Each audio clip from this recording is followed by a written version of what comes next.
amb Marina Fernández.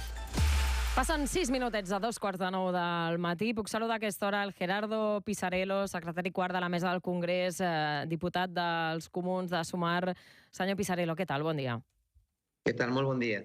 Més que bon dia, mal dia per vostès. Bueno, s'ha donat una primera lluita, una primera batalla que no serà l'última, vindran moltes més. Hi ha moltíssima gent que ha pogut prorrogar els seus contractes i ja dic, no serà la darrera. Ahir es va retratar molta gent aquí al Congrés, es va notar qui està al costat dels grans especuladors i qui som el que estem al costat dels llogaters i de les llogateres, que són milions de persones en tot l'Estat, que són milers de persones a Catalunya. I com dic, jo crec que s'ha començat un camí que serà irreversible, no? Ja estan anunciades moltes mobilitzacions, estan anunciades vagues, és a dir, que la cosa... el partit només està començant. Que per posar en context els oients que hagin acabat d'aterrar ara mateix, ahir va decaure al Congrés el decret de pròrroga de lloguers, per prorrogar els lloguers que caduquessin aquest any o el que ve, i per topar la pujada que es pogués fer al 2%. Això era una proposta, era la gran bandera de Sumar dins del govern. Anem per parts perquè m'ha dit moltes coses. Per començar, m'ha dit que vostès tornaran a intentar que això surti, ara hi anirem, però diu hi ha manifestacions i hi ha vagues convocades. Ens ho pot detallar? Quin és el calendari? Bueno, doncs el que jo he vist fins ara, he vist que ja hi ha convocada una mobilització pel dia 24 de maig i ahir per la nit vaig escoltar la gent del sindicat d'inquilines dient que es posaran a treballar per una vaga. I, per tant... Una vaga en quin sentit? Una vaga general? Una vaga, el que es coneix com a vaga de lloguers? Ells han parlat de vaga general. Ells han parlat de vaga general, jo no vull parlar per ells, però el que dic és que la reacció no era de derrota o de baixar els braços, ans al contrari. Jo crec que tothom té present, i gent de, diguem-ne, descripcions partidistes molt diverses, fins i tot gent que no està als partits, que el tema dels lloguers és un escàndol. Que és un escàndol, Marina. Hi ha gent que no pot pagar els lloguers que s'estan cobrant a Barcelona, que s'estan cobrant 1.000 euros de lloguer per habitatges, per dir-les d'alguna manera, de 25 metres quadrats. Clar, que hi ha grans fons voltors que estan comprant un dia habitatges per $100.000 i després els venen 2 anys després a $600.000 perquè han pujat els lloguers sense cap tipus de límits, que hi ha gent que s'està saltant la llei pel dret a l'habitatge. És a dir, estan passant coses greus, jo crec que la indignació de la gent està creixent i si les institucions no estem a l'alçada, doncs jo crec que tothom quedarà retratat. Ahir va quedar molt clar qui estava en contra d'aquesta iniciativa, Vox, el Partit Popular i lamentablement Junts, que costa molt de creure que hagi acabat del costat del PP i de Vox, i després va haver-hi un seguit de forces republicanes que hem estat al costat del que estan demanant el sindicat d'inquilines, els sindicats de classe, que el que estan dient és que la qüestió del lloguer a Espanya, a Catalunya, és absolutament un escàndol, que s'ha de fer alguna cosa. Ara anem amb la lectura política de tot això, però abans la part pràctica. Des del sindicat de llogateres diuen que totes les pròrrogues que s'hagin sol·licitat en aquesta finestra on ha estat vàlid aquest decret, que ha estat aproximadament un mes, que són vàlides, però la realitat és que els experts diuen que ara s'entra en un llim també. Vostès van animar a tots els inquilins a qui els hi caduquessin els contractes aquest any o el que ve, que s'acollissin ràpidament abans que no decaigués a aquest decret. Vostè diu, ja són molts, tenen els càlculs de quanta gent s'hi ha pogut acollir i si els hi poden donar algun tipus de certesa jurídica, també. Bueno, jo crec que no són els experts els que estan dient això. Jo sóc jurista i, a veure, quan una norma entra en vigència, aquella norma produeix efectes. I si aquella norma es deroga després, els efectes que s'han produït no decauen, no desapareixen. El 2018, Marina, ja vam tenir un decret llei que el que implicava era que s'allarguessin la duració dels contractes de lloguer. Aquest decret llei del 2018 va estar en vigència durant poc més d'un mes i després no va ser convalidat. Els efectes no van decaure. Aquells contractes que s'havien signat van tenir una duració més llarga que la que estava prevista prèviament. Això és un principi en dret claríssim. Una norma que s'aprova té vigència immediata. Si aquella norma es deroga, els efectes no desapareixen. Això no és un tema discutible des del punt de vista jurídic. Tècnicament és així. Ara veurem, diguem-ne, què és el que passa. Per tant, hi ha hagut milers de contractes, milers de burofax que s'han enviat a gent que ha demanat efectivament la pròrroga quan la norma estava vigent. I moltíssima gent que s'ha apuntat als sindicats d'inquilines perquè considera que no està disposada a ser víctima de desnonaments forçosos, perquè el que estem parlant és d'això. I si els contractes no se prorroguen, hi haurà molta gent a la que indirectament la desnonaran perquè li provocaran pujades tan altes que aquesta gent es quedarà al carrer. Tenen el càlcul de quantes persones s'hi han pogut acollir? No, exactament jo no sé quants. Sé que són milers de persones, són els sindicats de llogateres bàsicament els que tenen aquestes dades, però dic, són milers de persones. Això ha crescut de manera exponencial. Amb això que m'estava explicant ara, deixi'm fer una interpretació, a veure si és la correcta respecte a l'estratègia que vostès han d'aplicar a partir d'ara. Clar, estem parlant de la crònica d'una mort anunciada, la d'aquest decret, és a dir, el Junts i el Partit Popular ja havien anticipat el seu no. Era molt difícil que això prosperés, vostès ho sabien, vostès han pressionat moltíssim el govern de Pedro Sánchez, des del govern de Pedro Sánchez, vaja, la part socialista, es van arribar a aixecar en un Consell de Ministres a marxar si no s'ho creien des de la part socialista. Vostès han forçat, per tant, aquest decret. No sé si l'estratègia, veient que és pràcticament impossible que puguin trobar els suports en la resta de grups a la part dreta, a l'ala dreta del Congrés, si l'estratègia pot passar per anar obrint aquestes finestres i que es vagi obrint i encara que es vagi tancant, que com a mínim en aquestes finestres com la que hi ha hagut ara d'un mes es puguin anar acollint els inquilins que així ho considerin. Bueno, nosaltres tornarem a insistir, ho ha dit també Gabriel Rufián, ho van dir d'altres forces d'esquerres també de la cambra ahir. De vegades això que sembla impossible és quelcom que triga una mica més en arribar, no? El president Sánchez, ahir mateix, deia que el Partit Socialista estava davant d'un dilema, no? O intervé al mercat en matèria d'habitatge o mira cap a un altre costat. Bueno, jo crec que malauradament en aquest cas s'ha mirat massa cap a un altre costat.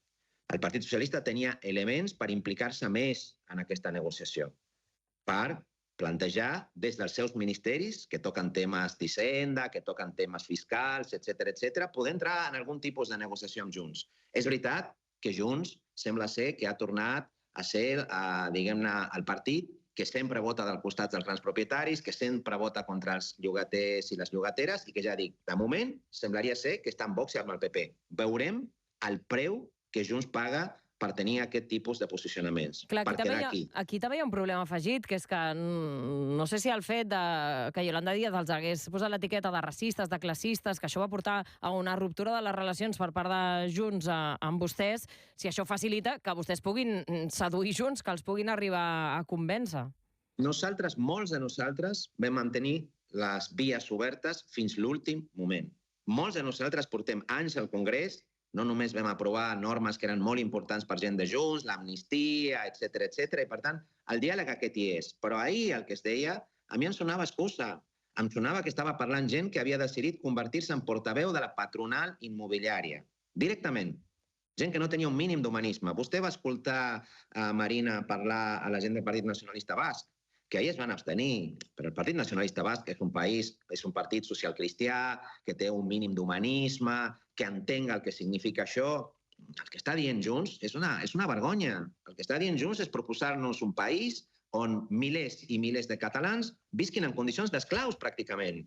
Perquè això és el que implica que aquests lloguers no es puguin prorrogar o que els preus de lloguer continuïn pujant sense cap tipus de límit. Estem davant d'això. I el Partit Socialista, repeteixo, el Partit Socialista, el president Sánchez ha dit, tenim aquest dilema. I jo dic, però president, quin és el dilema? Quin és el dilema si l'única manera, mentre no tinguem un parc públic prou robust i prou fort, l'única manera d'assegurar un habitatge digne és intervenint al mercat, no contra el petit propietari, sinó contra els grans tenidors, que són més del 60%, que són gent que té més de 10, més de 100, més de 1.000 habitatges. Estem parlant de grans fonts d'inversió. Ara són 5, no? Penso que això va canviar, la llei va canviar i gran propietari és a partir de 5 habitatges, si no m'equivoco, corregeixi'm si m'equivoco. Sí, la llei ha canviat, però una cosa és el que diu la llei i després una cosa és la voluntat política. Miris, vostès, des de la SER, fa poc publicava un informe que explicava que Jaume Collboni, l'alcalde de Barcelona, ha reduït a la meitat la inversió en habitatge protegit. Però si tu tens una llei, però després tens dirigents que es diuen socialistes, que fan això, que no l'apliquen, que no posen inspectors perquè sancioni, perquè penalitzin els fons d'inversió que salten la llei del dret a l'habitatge i que pugen els preus més del que ho han de fer, és que el compromís no és real. Senyor Pisarello, m'està obrint tants fronts aquí que no sé si tindrem temps de tocar-los tots. Ja m'agrada. Miri, tinc a la Federica Montseny aquí darrere, o sigui que està bé que s'obrin fronts, perquè el que està en joc és una cosa molt seriosa i ja dic que és una batalla que serà molt llarga. Vull parlar, i miri, si em perdo m'ho recupera vostè, vull parlar dels socialistes, de la falta de compromís que vostès detecten, de les crítiques que ha tornat a fer vostè sobre Junts, però per començar, per reinsistir en de quina manera vostès preveuen tornar a portar això a votació. No sé si ha de ser el mateix decret que ara mateix s'ha presentat i que ha decaigut, o si aniran a més amb aquesta proposta per intervenir directament al mercat, si això ho preveuen fer des del govern o per la via del Congrés, de la mà, per exemple, d'Esquerra Republicana. Bueno, a veure, primer, hi ha moltes coses que ja l'estem fent a Catalunya, i que les estem fent a Catalunya. A Catalunya es van aconseguir moltes coses en matèria de lloguers, perquè, per exemple, la CUP, Esquerra Republicana, Comuns i el Partit Socialista les van votar plegats. Però li parlo del conjunt de l'Estat. Bueno, per això, però Catalunya aquí en aquest sentit envia un senyal. Sí, però a Catalunya hi ha majoria d'esquerres, a l'Estat no. Bueno, això és veritat, però a l'Estat es poden aprovar decrets lleis, no? Com aquest, que entren en vigència immediatament i que tenen efectes immediats. Per tant, la proposta serà un altre decret, en la mateixa línia. Bueno, no renunciem als decrets. Els decrets s'han d'aprovar, aquests decrets lleis, en condicions d'extraordinària i urgent necessitat. La pregunta és, quan hi ha milions de famílies que poden quedar al carrer perquè no poden pagar el lloguer, tenim una situació d'extraordinària i urgent necessitat? La resposta és sí. Què s'ha fet per ajudar aquestes famílies? Pràcticament res. Per tant, un altre decret... Més enllà d'alguns ajuts a lloguers concrets, nosaltres per això el que dèiem era, en un país com el nostre, el que hauríem de tenir són lloguers indefinits, com existeixen a Alemanya, per exemple. Que això vol dir intervenir al mercat... I aquest contracte es renova, tret que vostè tingui alguns fills o hagi de deixar uns fills, però si no és així, els contractes són indefinits. Nosaltres a la ministra li dèiem, d'acord, indefinits no, però a 10 anys. Bueno, d'acord, a 10 anys encara no. 2 anys més la pròrroga. 2 anys més. Era l'únic que es defensava. Un respir perquè la gent no hagi de marxar de casa seva i quedar al carrer. Això, per la via del decret, és el que preveuen tornar a fer o tornar a pressionar el govern de Pedro Sánchez des de dins, de fet, perquè vostès formen part d'aquest govern, això d'una banda, i a més, també per la via del Congrés, amb propostes de l'Esquerra Republicana en la línia de, per exemple, intervenir al mercat. Ho dic perquè, a veure, sent realistes, si Junts no s'ha vingut aquest decret en un altre que prevegui, per exemple, intervenir al mercat, encara menys els hi trobaran. Veurem què passa i a veure si Junts es retrata amb això. Junts haurà de decidir què és el que li explica. Però és que Junts ja ha decidit, han estat molt clars en el seu no. Bueno, ja veurem si ha decidit o no, ja veurem què passa. Però quina escletxa hi veu amb Junts? Junts ha quedat, si els votants de Junts estan còmodes amb que Junts es quedi al costat de Vox i del Partit Popular, doncs no passa res, que continuïn per aquesta via. Si els votants de Junts estan còmodes amb això, jo ho dubto moltíssim. Jo conec moltíssima gent de Junts que no vol veure a un partit com a Junts al costat del PP i Vox. I que entenc perfectament, si vostè va a les enquestes que han sortit sobre què pensen els votants d'aquests partits sobre la pròrroga, la majoria de votants del PP està a favor, la majoria dels votants de Junts està a favor, perquè ja dic, no és una qüestió de partits, o sigui, no ho presentem aquí com una batalla partidista. Parlem de l'habitatge, parlem del que significa tenir un sostre i del que significa que tu hagis de quedar al carrer perquè no pots pagar. Aquesta és la situació de milers de persones. No ho banalitzem. Sí. No estic parlant d'una cosa que sigui Gerardo Pisarello fent un discurs de partit. Perquè és una qüestió de calculadora, Al final, perquè les mesures surtin, el que s'ha de fer és seduir la resta de grups per aconseguir la majoria, i això és el que no s'ha pogut fer. I això em porta a l'altra pregunta que li volia fer. Vostè ha estat crític amb l'actitud del Partit Socialista. Clar, ahir vam veure, durant el debat, que la bancada dels ministres socialistes estava absolutament buida, fins i tot, i això cridava l'atenció, qüestió, la cadira de la ministra del RAM, de la ministra d'Habitatge. Per posar-hi context, és veritat que és habitual que els ministres no siguin en aquests debats que es fan el dimarts a la tarda al Congrés, però vaja, en una qüestió tan sensible com aquesta, no sé si ho van trobar vostès una falta de respecte. Bueno, jo crec que estan encara, com deia el president Sánchez, en el dilema, però crec que no hi ha temps per dilemes. És el dilema. O sigui, el Partit Socialista, ajuts al lloguer, d'acord, això ho poden fer. És a dir, coses que no intervinguin realment en el mercat, el Partit Socialista ho pot fer. Però quan es tracta d'intervenir al mercat, el Partit Socialista aquí no sap quins interessos està defensant, si està del costat de la gent, si està del costat d'alguns grans fons inversors. Hem tingut exalcaldes del Partit Socialista que han treballat per la patronal i que treballen per la patronal immobiliària. Això és unànime. I després del president Sánchez, que s'està donant, que està tenint una política, diguem-ne, que està entenent l'època en la que està vivint i que està entenent, com li va dir Lula, que si tu t'hi oposes a Trump, t'hi oposes a l'ultradreta, també has d'anar, això està bé, però també has d'anar contra els fons immobiliaris i contra els grans poders econòmics concentrats, que són els que impedeixen que la gent pugui accedir a un habitatge. I jo crec que s'ha acabat el temps del dilema. El Partit Socialista s'ha de volcar amb aquest tipus de mesures. S'ha de volcar amb la regulació dels lloguers de temporada, s'ha de volcar amb la prohibició de les compres especulatives, que, repeteixo, Marina, no és una qüestió... Vostè em parla de la gent de Junts. No és una qüestió que l'estiguin aprovant les esquerres radicals del món. Això ho estan aprovant forces socialcristianes, forces de centredreta, a Holanda, a Àustria, a França... Nosaltres tenim un gran repte pendent. Vivim en un estat que no ha fet un mínim de reforma urbana i això és el llast de la nostra democràcia, perquè les febleses de la nostra democràcia tenen a veure amb el gran poder que tenen els especuladors i amb el gran poder que tenen els grans rentistes. Li preguntaré de manera més directa. Vostè creu que a Pedro Sánchez ja li ha anat bé el no de Junts en aquest decret? Jo ho dubto, la veritat. Ho dubto. El Partit Socialista estava incòmode, diguem-ne, estava incòmode ahir pel seu silenci, perquè no s'entenia, perquè no havia posat... Estava incòmode per una raó molt bàsica, perquè Pedro Sánchez està volent jugar un paper en l'escena internacional que a mi m'agrada, que a mi em sembla interessant, però s'està donant que no hi ha un vincle entre la teoria i la pràctica. A la cimera de Barcelona, on jo vaig ser-hi, vam projectar un vídeo de Zoran Mamdani, l'alcalde de Nova York. Molt bé, la gent va aplaudir. Molt més que quan van passar el de Hillary Clinton, que és aliada dels fons voltors, i la gent va començar a xiular. A mi això m'agrada, però arriba un punt en què la gent et diu no són només vídeos de Zoran Mamdani, és comportar-te com Zoran Mamdani, és anar contra els grans especuladors per protegir la teva gent.